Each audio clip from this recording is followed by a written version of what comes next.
என்ன பொறுத்தவரைக்கும் மொத்த அனிமே வேர்ல்ட்லயும் டாப் 5 மோஸ்ட் சேடஸ்ட் டெத்னா அது இந்த 5 கேரக்டர்ஸோட தான். அதுல ஃபர்ஸ்ட்டு நருட்டோலருந்து மாஸ்டர் ஜிராயா.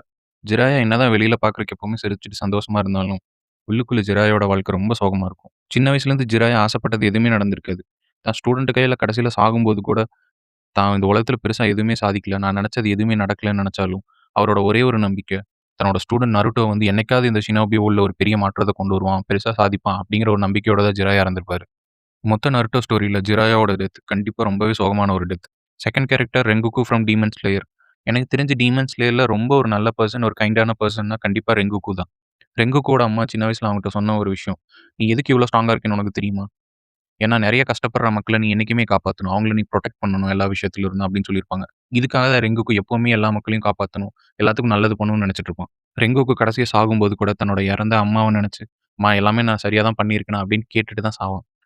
நெறைய பேர் டீமன் ஸ்லேயர் மூவில அக்காசாவோட பேக் ஸ்டோரி பார்த்துட்டு அக்காசா புடிக்கும்னு சொல்றீங்க. பட் அவன் ரெங்குக்கு கொன்னத பார்த்துட்டு மறுபடியும் சொல்லுங்க, அக்காசா உங்களுக்கு புடிக்குமா? அடுத்து Eren Yeager from Attack on Titan. இந்த கதையோட ஹீரோவும் இவன் தான், வில்லனும் இவன் தான். எரனோட லட்சியம் கடைசி வரைக்கும் யாருக்குமே புரியல. அவனோட ஒரே ஒரு லட்சியம் ஃப்ரீடம். இதனால தான் என்னமோ அவன் இந்த உலகத்துக்கு எதிராவே மாறிட்டான். கடைசியில தன்னோட காதலி கையாலேயே இறந்துட்டான். எரனோட டெத் எந்த அளவுக்கு சோகமா இருக்கும்னா, அட்டாக் ஆன் டைட்டன் பார்த்தவங்களுக்கு மட்டும் தான் புரியும். நெக்ஸ்ட் இன்னொரு character from Naruto, Itachi Uchiha. Itachi தன் வாழ்க்கை பூரா கஷ்டம் மட்டும் தான் பட்டிருப்பான். தன்னோட வில்லேஜ்க்காக தன் மொத்த கிளானையும், தன்னோட குடும்பத்தையும் அவன் அழிச்சிருப்பான். தன்னோட வில்லேஜ்க்காக அவன் இவ்ளோ பண்ணியிருந்தாலும் கடைசியில அந்த வில்லேஜே இவன ஒரு துரோகின்னு ஒதுக்கியிருப்பாங்க. இட்டாச்சி செத்ததுக்கு அப்புறம் தான் அவன் எவ்ளோ நல்லவன்னு மொத்த ஷினோபி வேர்ல்டுக்குமே தெரியும். வெறும் 27 எபிசோடு மட்டும் தான் இந்த இட்டாச்சி கேரக்டர் வருவான். பட் நருட்டோ பார்க்குறவங்களா இருந்தா உங்களுக்கு தெரியும், இட்டாச்சி எவ்ளோ ஃபேவரைட் கேரக்டர் எல்லாருக்கும் அப்படின்னு. மொத்த நருட்டோலயும் ரொம்ப சோகமான டெத்ல கண்டிப்பா இட்டாச்சியோட டெத்தும் ஒண்ணு. கடைசி கேரக்டர் ஒன் பீஸ்லேருந்து ஏஸ்.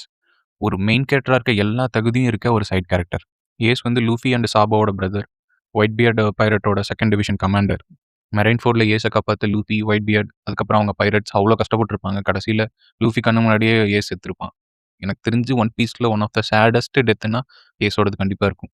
இந்த 5 கேரக்டருமே ரொம்ப பவர்ஃபுல்லான கேரக்டர்ஸ். இந்த 5 கேரக்டருக்குமே ரொம்ப சோகமான ஒரு பேக் ஸ்டோரியும் இருக்கும். இந்த 5 கேரக்டர்ல எந்த கேரக்டரோட டெத் ரொம்பவே சோகமானதுன்னு நீங்க நினைக்கிறீங்க அப்படிங்கிறத கமெண்ட்ஸ்ல சொல்லுங்க.